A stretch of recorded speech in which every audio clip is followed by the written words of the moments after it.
Dear students and parents, welcome to master మర్ channel. మీరు ముందుగా నన్ను క్షమించాలి. ముఖ్యంగా నా సబ్స్క్రైబర్స్ అందరూ క్షమించండి.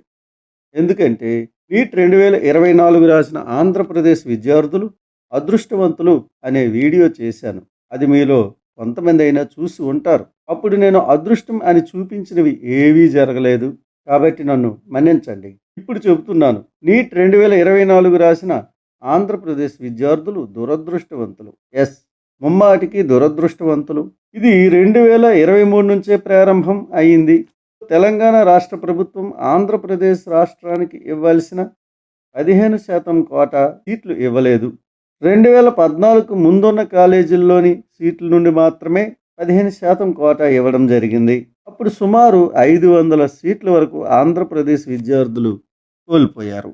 రెండవది, ఆంధ్రప్రదేశ్ ప్రభుత్వం 2023లో వచ్చిన కొత్త కాలేజీలలో సీట్ల నుండి ఆల్ ఇండియా కోటాకు పోయిన 15% పోను మిగిలినటువంటి సీట్లలో 50% సీట్లు 320 సీట్లు మేనేజ్మెంట్ కోటాకి మళ్లించింది. ఇవి కూడా ఇక్కడ కోల్పోయారు ఆంధ్ర విద్యార్థులు.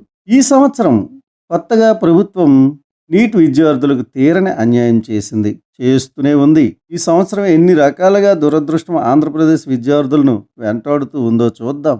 ఇది తెలుసుకునే ముందు మన ఛానల్ని సబ్స్క్రైబ్ చేసుకోండి. అది నాకు సపోర్ట్గా ఉంటుంది. మన విద్యార్థులకు దురదృష్టం నీట్ రిజల్ట్స్ వచ్చినప్పటి నుండే ప్రారంభం అయింది.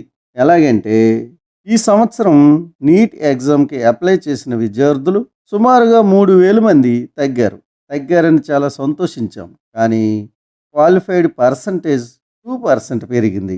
దీనివల్ల సుమారుగా 6000 మంది విద్యార్థులు 2023 కంటే ఎక్కువగా క్వాలిఫై అయ్యారు. ఇది విచిత్రమైన పరిస్థితి. హాజరయ్యే విద్యార్థులు తగ్గినప్పుడు క్వాలిఫైయింగ్ స్టూడెంట్స్ కూడా తగ్గుతారని భావించాం. కానీ 2023 కంటే 6000 మంది అధికంగా పెరిగారు. ఇది చాలా దురదృష్టకరమైనటువంటి పరిస్థితి. రెండవది, నీట్ పేపర్ లీక్. ఈ పేపర్ లీక్ అవడం వల్ల మన విద్యార్థులు చాలా నష్టపోయారు. ఇది మన రాష్ట్రంలో లీక్ కాకపోవచ్చు, కానీ ఆల్ ఇండియా కోటాలో మన వాళ్లకు అవకాశాలు లేకుండా చేసింది. మిగిలిన రాష్ట్రాల్లో విద్యార్థులు హైయెస్ట్ మార్క్స్ తెచ్చుకొని ఆల్ ఇండియా కోటా సీట్లన్నీ వాళ్ళే నిండిపోతే మన రాష్ట్ర విద్యార్థులకు ఆల్ ఇండియా కోటాలోకి వెళ్ళే అవకాశం తగ్గిపోయింది. దాంతో కాంపిటీషన్ రాష్ట్రంలో డబుల్ అయింది. ఇది కూడా ఒక విధంగా మనకి నిరాశ కలిగించే అంశమే.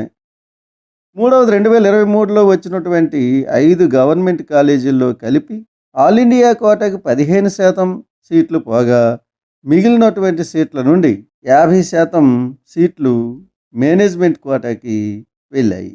అంటే 320 సీట్లు ఇక్కడ కోల్పోయారు మన విద్యార్థులు. ఆ సీట్లు ఈ సంవత్సరమైనా కన్వీనర్ కోటాకి వస్తాయని ఆశించాము, కానీ అవి కూడా రాలేదు. అప్పుడు ప్రతిపక్షంలో ఉన్న చంద్రబాబు నాయుడు గారి ప్రభుత్వం జగన్ ప్రభుత్వం చేసినటువంటి పనిని వ్యతిరేకించింది, ధర్నాలు చేసింది, మీటింగుల్లో ఖండించింది. కాబట్టి టీడీపీ వస్తే వాటిని కన్వీనర్ కోటా సీట్లుగా మారుస్తుందేమో అనే ఆశతో నీట్ యాస్పిరెంట్స్ పేరెంట్స్ ఆ పార్టీని ఓట్లు వేసి ప్రభుత్వాన్ని గద్దెనెక్కించారు. కానీ దొందే అన్నట్లు మేనేజ్మెంట్ కోటా సీట్లు కన్వీనర్ కోటాకి మార్చలేదు, కొనసాగిస్తూ ఉంది. ఇది కూడా దురదృష్టకరమే. నాలుగోది ఏమిటంటే 2023లో వచ్చిన కాలేజీల్లోని సీట్లను మేనేజ్మెంట్ కోటా నుండి కన్వీనర్ కోటాకి మార్చలేదు, సరే కదా. ఈ సంవత్సరం 2024లో వచ్చిన ఏకైక కాలేజ్ పాడేరు. ఆ కాలేజీను వచ్చిన సీట్లే తక్కువ. ఆ వచ్చిన సీట్ల నుంచి మేనేజ్మెంట్ కోటాకి మళ్ళీ 22 సీట్లు మళ్లించుకోవడం జరిగింది. ఎంతకంటే అన్యాయం ఏముంది? తెలంగాణలో లాస్ట్ ఇయర్ 12 గవర్నమెంట్ కాలేజీలు వచ్చాయి. ఈ సంవత్సరం 8 గవర్నమెంట్ కాలేజీలు వచ్చే అవకాశం ఉంది. ఇప్పటికే 4 కాలేజీలు వచ్చాయి. వారు అలాగే చేశారా?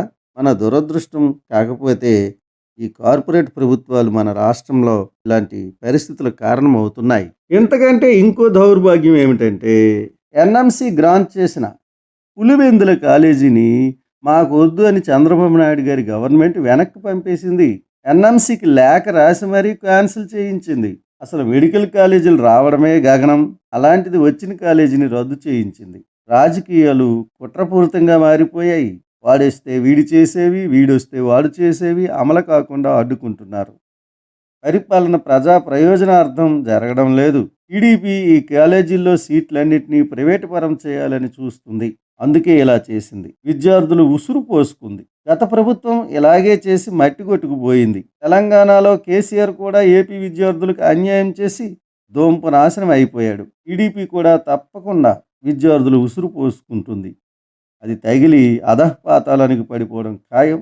మీరే చూస్తూ ఉండండి. గత ప్రభుత్వం కేంద్ర ప్రభుత్వ నినాదాన్ని అనుసరించి నియోజకవర్గానికి ఒక కాలేజీ అనే నినాదాన్ని అమలు చేస్తూ ఈ రాష్ట్రంలో 3 విడతల్లో 17 గవర్నమెంట్ మెడికల్ కాలేజీలు ఏర్పాటు చేయడానికి నిర్ణయించింది. 2023లో 5 కాలేజీలను 150 సీట్ల చొప్పున ప్రారంభించింది. ఈ సంవత్సరం 2024లో 5 కాలేజీలు ప్రారంభించాలని భావించి అప్లికేషన్స్ కూడా ఎన్ఎంసీకి పెట్టుకుంది. కానీ ఆ ప్రభుత్వం ఓడిపోవడంతో వచ్చిన టీడీపీ ప్రభుత్వం ఆ ఆశయాలను తుంగలో తొక్కింది. కాలేజీలు రాకుండా చేసింది. వచ్చిన కాలేజీని తిరిగి వెనక్కి పంపించింది. కొత్త కాలేజీ రాలేదు. సరే, కాలేజీల్లో సీట్లు పెంచమని 5 కాలేజీలు అప్లై చేసుకుంటే ఒక్క అనంతపురం కాలేజీకి మాత్రమే 50 సీట్లు వచ్చాయి. మిగిలిన కాలేజీల్లో అనుమతులు రాలేదు. ఇది ఎంత దురదృష్టమో మీరే ఆలోచించండి. మన రాష్ట్రం, తెలంగాణ రాష్ట్రం 2 రాష్ట్రాలు జనాభా ఇంచుమించు సమానంగా ఉంటాయి. కానీ ఆంధ్రప్రదేశ్లో 38 కాలేజీలు ఉంటే తెలంగాణలో 60 కాలేజీలు ఉన్నాయి. రాష్ట్రం విడిపోయే నాటికి 2014 నాటికి కేవలం 17 కాలేజీలు ఉన్న తెలంగాణ రాష్ట్రం ఈ 10 సంవత్సరాల్లో 43 కాలేజీలను పెంచుకుంది. అదే 22 కాలేజీలతో ఉన్న ఆంధ్రప్రదేశ్ రాష్ట్రం ఈ 10 సంవత్సరాల్లో 16 కాలేజీలు మాత్రమే పెంచుకుంది. ఈ విధంగా కూడా మన ఆంధ్రప్రదేశ్ విద్యార్థులు చాలా దురదృష్టవంతులు. మీకు ఇప్పటికే అర్థమైంది అనుకుంటాను. ఈ రాష్ట్రంలో 500 వచ్చిన ఎస్సీ ఎస్టీ వాడికి కూడా సీటు రాని పరిస్థితి. సీటు గ్యారంటీ లేదు. ఉన్న తక్కువ కాలేజీల్లో గవర్నమెంట్ కాలేజీల నుండి ఇంకా మేనేజ్మెంట్ కోటాకి సీట్లు అమ్ముతున్నారు. ఆలోచిస్తేనే బాధగా ఉంది. అది ప్రత్యక్షంగా అనుభవించే వారికి ఇంకెంత బాధగా ఉంటుందో ఆలోచించండి. మీకు ఈ వీడియో నచ్చితే లైక్ చేయండి. ఇంకా సబ్స్క్రైబ్ చేసుకున్నట్లయితే సబ్స్క్రైబ్ చేసుకోండి.